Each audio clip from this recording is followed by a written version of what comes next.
Gold trusted gold buyers మీరు తాకట్టు పెట్టిన బంగారాన్ని విడిపించి ఈ రోజు ఉన్న మార్కెట్ ధరకు కొనబడను.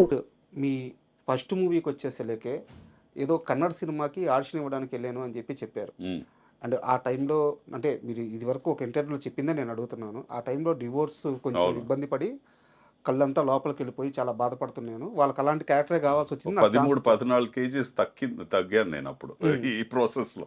సో వాళ్ళు వెతుకుతున్న క్యారెక్టర్ అలాంటి క్యారెక్టర్ కావాల్సని వెతుకుతున్నారండి సార్. అంటే ఇక్కడ నా క్వశ్చన్ ఏంటంటే, మీరు చాలా ఇంటర్వ్యూలో చెప్తూ మీ డివోర్స్ ప్రాసెస్ అనేది చాలా స్మూత్గా జరిగిపోయిందని చెప్పారనమాట. బట్ అలా వెయిట్ తగ్గిపోయి కళ్ళు లోపలికి వెళ్ళిపోయి ఫిజికల్గా అంత స్ట్రగుల్ అవుతున్నారు, మెంటల్గా కూడా స్ట్రగుల్ అవుతున్నారు. డివోర్స్ ఇష్యూ స్మూత్గా క్లోజ్ అయినప్పుడు మీరు దేనివల్ల అంతలా బాధపడ్డారు? నాకు అది వద్దని చెప్పి నేను డివోర్స్ ఎలా హ్యాండిల్ చేయాలని తెలియకుండా నేను బాధపడింది.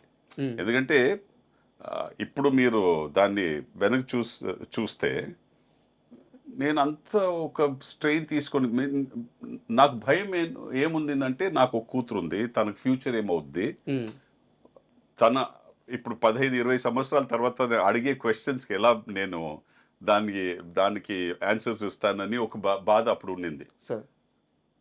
బట్ లేటర్ స్టేజెస్ అందుకే నేను అంత దాన్ని చాలా పర్సనల్గా తీసుకున్నా. అంత పర్సనల్గా తీసుకోవడానికి నాకు తెలిసి ఈ రోజు మీరు అడిగితే అది అంత పర్సనల్గా తీసుకోవడానికి ఏంటి పెద్ద గొప్ప విషయం కాదు. ఎస్, మనకి మన సపరేషన్ వచ్చి ఇద్దరు మనకి ఒకరికొకరు నచ్చలేదని లేదు. మన 2 డిఫరెంట్ పీపుల్. మనకి మన డే టు డే లైఫ్లో ఎన్నో ఒక సిచ్యువేషన్స్లో మనం కలిసి ఆలోచిస్తే ప్రాక్టికల్గా మనం వెళ్ళలేము. అప్పుడు ద బెస్ట్ సొల్యూషన్ ఇస్ మీరు మీ లైఫ్ డైరెక్ట్ మీరు ఎలా కావాలో అలా వెళ్ళడం, అలా వెళ్ళిపోతే బెటర్. అది నేను ఈరోజు అందరికి చెప్తా.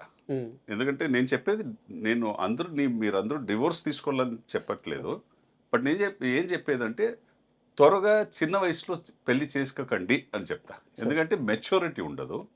ఇంకోటి అంటే, మీరు ఎప్పుడు 30-35 సంవత్సరాలు వస్తారో మీ థాట్ ప్రాసెస్ 20 సంవత్సరాలు ఉన్నప్పుడు 35 సంవత్సరాలు కాదు 30 సంవత్సరాలు ఉన్నది thought process మారుంటుంది, me outlook మారుంటుంది.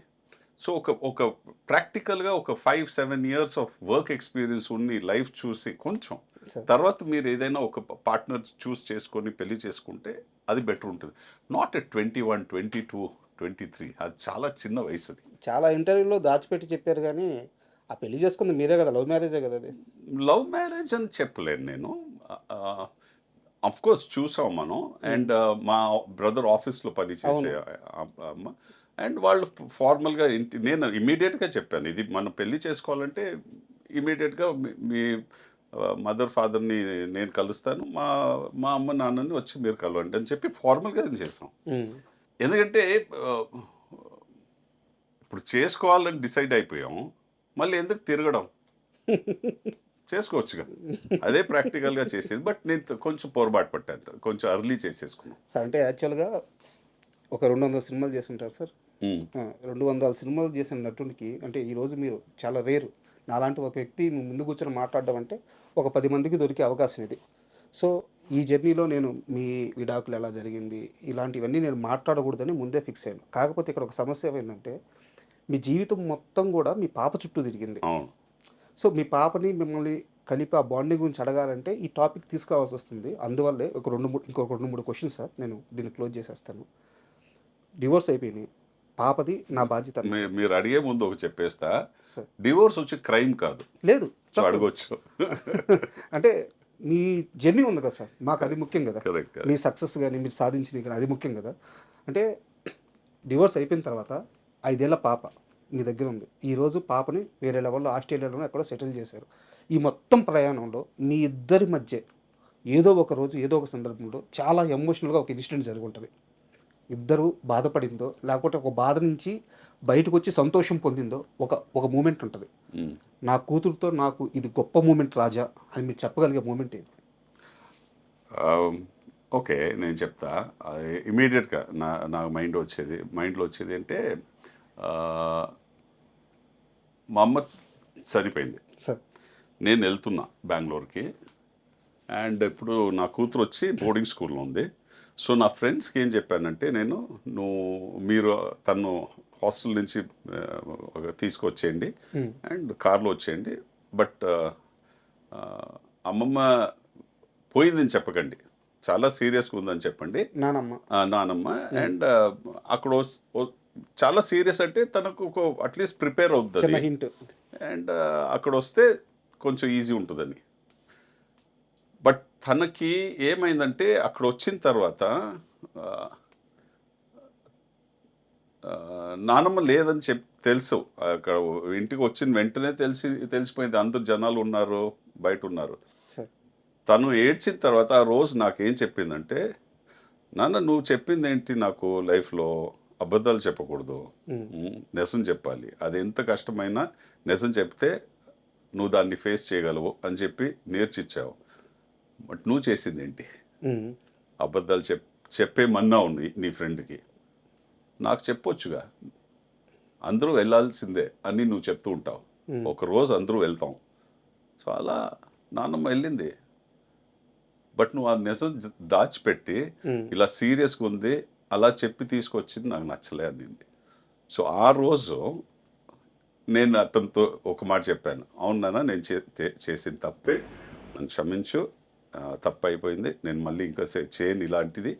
But నీతో నువ్వు చెప్పిన ఒక విషయం నుంచి నేను ఏదో నేర్చుకున్నాను ఈరోజు అని చెప్పి. సో మన చాలా క్లోజ్. అలా ఎంత సార్ పాప ఏజ్ అప్పుడు? 13. అంత 12-13. చాలా చాలా మెచ్యూర్డ్. ఇప్పుడు మీరు వచ్చే ముందు తను ఇంకొక ఇంటికి షిఫ్ట్ అయింది, అది వీడియో పెట్టింది నాకు. ఓకే, అది చూస్తూ కూర్చున్నాను సార్. అండ్ మీ కెరీర్ విషయానికి వస్తే సార్, మీకు ఫస్ట్ బ్రేక్ అంటే బిగ్, చాలా పెద్ద బ్రేక్ అంటే ఫస్ట్ సరోజ అనుకోవచ్చా? లే, సరోజ ఎలా సరోజ వచ్చి వెంకట్ ప్రభు డైరెక్టర్ సినిమాకి. వెంకట్ ప్రభు వచ్చి నా ఫస్ట్ తమిళ సినిమాలో నాకు బ్రదర్గా నటించాడు. ఓకే.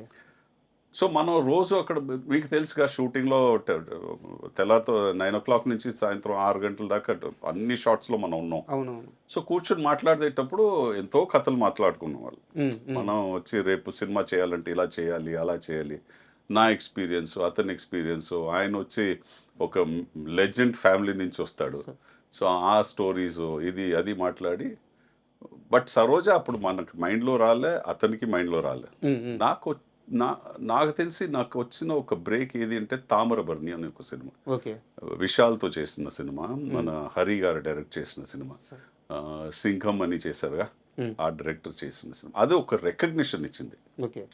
బట్ సరోజ వచ్చి నన్ను నెక్స్ట్ స్టేజ్కి తీసుకెళ్ళింది సినిమాలో. అంటే సారీ టు ఇంటరప్ట్ యూ, మీరు ఏమనుకుంటున్నారంటే నేను దమ్ముతో తెలుగులోకి వచ్చాను లేకపోతే మిర్చితో ఇక్కడ స్టార్డమ్ వచ్చింది అనుకుంటున్నారు. ఒక 90s కిడ్స్ అని చెప్పి ఒక బ్యాచ్ ఉంటుంది సార్, మీరందరూ వాళ్ళకి ఎక్కడ పరిచయం తెలుసా? సరోజ సినిమాలో నిఖితా గారి సాంగ్ ఉంటుంది కదా, ఆ సాంగ్ 90s కిడ్స్ కి చాలా పర్సనల్. అవును అవును అవును, తెలుసు సో మిమ్మల్ని అక్కడే చూసారు అందరూ. అవును అవును అవును, అది నేను ఒప్పుకుంటా సార్. అండ్ దమ్ము విషయానికి వస్తే సార్, ఎవరు అప్రోచ్ అయ్యారు మిమ్మల్ని డైరెక్ట్గా? ఇందాక మీరు చెప్పినట్టు డైరెక్టర్ గారే అప్రోచ్ అయ్యారా? ఆ జర్నీ ఎలా జరిగింది దమ్ముది? వాళ్ళు వచ్చి నాకు తెలిసి నా తమిళ సినిమా ఎక్కడ చూస్తున్నారు, ఓకే, అక్కడి నుంచి నా కాంటాక్ట్లో వచ్చారు. అప్పుడు ఎలా కాంటాక్ట్లో వచ్చారంటే, అప్పుడు నా డేట్స్ చూసుకునేవారు ఒక మేనేజరు, ఆయన పేరు వచ్చి చలపతి అని ఆయన పేరు. సారీ చలపతి, మీ పేరు మర్చిపోయాను నేను. అండ్ ఆయన అప్పుడు నా డేట్స్ చూసుకునేవారు. సో ఆయన అరేంజ్ చేసిన మీటింగ్ అది. ఓకే. సో అలా వచ్చిందమ్మ.